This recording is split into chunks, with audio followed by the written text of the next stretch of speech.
17 জন বিজ্ঞান বিভাগের দাখিল পরীক্ষার্থীর ভবিষ্যৎ এখন গভীর অনিশ্চয়তার মুখে। শিক্ষার্থীদের অভিযোগ, নবম শ্রেণী থেকে তারা ঐচ্ছিক বিষয় হিসাবে উচ্চতর গণিত নিয়ে পড়াশোনা করলেও পরীক্ষার দিন সকালে তাদের জানানো হয় তাদের কৃষি শিক্ষা পরীক্ষায় অংশগ্রহণ করতে হবে, অথচ এ বিষয়ের কোনো বই তারা কখনো হাতে পায়নি। আমরা এখানে যে বিজ্ঞান বিভাগের 17 জন ছাত্রছাত্রী আছি, আমরা সকলেই জানি আমাদের ফোর্থ সাবজেক্ট হচ্ছে হায়ার ম্যাথ, কিন্তু আমাদেরকে এই যে টিচাররা আছে তারাও বলে যে আমাদের হায়ার ম্যাথ হায়ার ম্যাথ বলতে আমাদের হায়ার ম্যাথ আমরা করতে করতে আমাদের জীবনটা আমরা শেষ করলাম। কিন্তু অথচ আজকে আমাদের যে কৃষি দিয়েছে, আমাদের যে অ্যাডমিট কৃষি আছে, এরা তো আমাদেরকে অ্যাডমিটও একদিন আগে দিয়েছে পরীক্ষার। এমন এক ঘটনা ঘটেছে নীলফামারী জেলা সদরের কিসামত চড়াইখোলা দ্বিমুখী দাখিল মাদ্রাসায়। পরীক্ষার্থীরা জানায় পরীক্ষার দিন সকাল 11টায় তারা জানতে পারেন তাদের কৃষি শিক্ষা পরীক্ষা দিতে হবে। এমন অপ্রত্যাশিত খবরে তারা হতভম্ব হয়ে পড়ে। আমি যখন শুনি যে আজকে আমার কৃষি সাবজেক্ট, আমি বিশ্বাসই করতে পারছি না যে আজকে আমার কৃষি সাবজেক্ট। শিক্ষার্থীদের প্রশ্ন, যে বিষয়ের পাঠ্যক্রম সম্পর্কে তারা অবগত নন, যে বই তারা কখনো দেখেননি, সেই পরীক্ষায় তারা কিভাবে অংশ নেবে? এই পরিস্থিতিতে তাদের শিক্ষা জীবন নিয়ে চরম উদ্বেগের সৃষ্টি হয়েছে।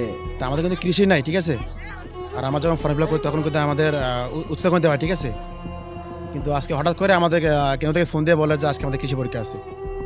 আমাদের এটা থেকে অবাক হয়ে যায়, ঠিক আছে, আজকে কৃষি পরীক্ষা কেন, আমাদের ছাত্র আমাদের কৃষি হবে কেন? আমার তো হায়ার মাথার কথা ছিল। মাদ্রাসার এক শিক্ষক জানান তিনি পরীক্ষার কেন্দ্রে ডিউটিরত ছিলেন। সেখানে তিনি দেখতে পান তার মাদ্রাসার কোনো শিক্ষার্থীর উপস্থিতি নেই। তাৎক্ষণিকভাবে তিনি খোঁজ নিয়ে জানতে পারেন শিক্ষার্থীদের কৃষি শিক্ষা পরীক্ষা দেওয়ার কথা বলা হয়েছে। এরপর তিনি দ্রুত তাদের সাথে যোগাযোগ করে কেন্দ্রে নিয়ে আসেন। কৃষি পরীক্ষা, কিন্তু ওরা 2 বছর থেকে প্রিপারেশন নিচ্ছে হায়ার ম্যাথের। তারা জানে তাদের পরীক্ষা হায়ার ম্যাথ, তাদের পরীক্ষা আরও পড়ে। কিন্তু আজকে হঠাৎ আমি ওখানে গিয়ে দেখি যে সব শিক্ষার্থীর পরীক্ষা হচ্ছে কৃষি। আমি দ্রুত প্রতিষ্ঠানে এই সংবাদটা পাঠিয়ে দিই। তারপর শিক্ষার্থীরা যে কোনোভাবেই হোক, সেটা কেউ 10:30, কেউ 11:30 এবং কেউ 11টার দিকে পৌঁছেছে। শিক্ষার্থীদের দাবি, মাদ্রাসার 2 শীর্ষ ব্যক্তি ইচ্ছাকৃতভাবে তাদের উচ্চতর গণিতের পরিবর্তে কৃষি শিক্ষা পরীক্ষায় অংশগ্রহণের জন্য তালিকাভুক্ত করেছেন। এর ফলে তাদের দীর্ঘদিনের প্রস্তুতি ভেস্তে গেছে এবং তাদের শিক্ষা জীবন হুমকির মুখে পড়েছে। অনেক তাড়াহুড়া করে গেছি, যে দেখি 1 ঘন্টা চলে গেছে। এখন যাওয়ার সময় ওখানে যে পরীক্ষা দিতে বসছি, তখন আমি যে কি লিখবো ভাবতেই পারতেছি না যে আমি কৃষি পরীক্ষা দিতেছি। এ ঘটনায় শিক্ষার্থী ও অভিভাবকদের মধ্যে তীব্র ক্ষোভের সৃষ্টি হয়েছে। তারা অবিলম্বে এর সুষ্ঠু তদন্ত ও দোষীদের দৃষ্টান্তমূলক শাস্তির দাবি জানিয়েছেন। এই গুরুতর অভিযোগের প্রেক্ষিতে জেলা প্রশাসন ও শিক্ষা বিভাগ থেকে প্রয়োজনীয় পদক্ষেপ নেওয়ার কথা বলা হয়েছে।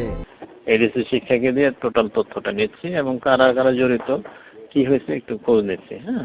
এদিকে প্রতিষ্ঠান সুপার আব্দুল আজিজ বলছেন তাকে হেয় প্রতিপন্ন করার জন্য শিক্ষকরা এমন আচরণ করে আসছে। কিছু শিক্ষক ষড়যন্ত্রমূলকভাবে ছাত্রদেরকে উস্কিয়ে দিয়ে আমার বিরুদ্ধে একটি শিক্ষক এবং ছাত্রদের সমন্বয়ে একটি অভিযোগপত্র উপজেলা নির্বাহী অফিসার মহোদয়ের কাছে দাখিল করেন। তা দ্রুত উপজেলা নির্বাহী অফিসার মহোদয় তদন্ত সাপেক্ষে আমি নির্দোষ প্রমাণিত হলে আমাকে অভিযোগের দায় থেকে অব্যাহতি প্রদান করেন এবং আমাকে প্রতিষ্ঠানের সুনামের সহিত নিয়ে যাওয়ার জন্য শিক্ষক কর্মচারী এবং আপনার ম্যানেজিং কমিটিকে অনুরোধ করেন। মঞ্জুর এ মাওলা, নয়া দিগন্ত।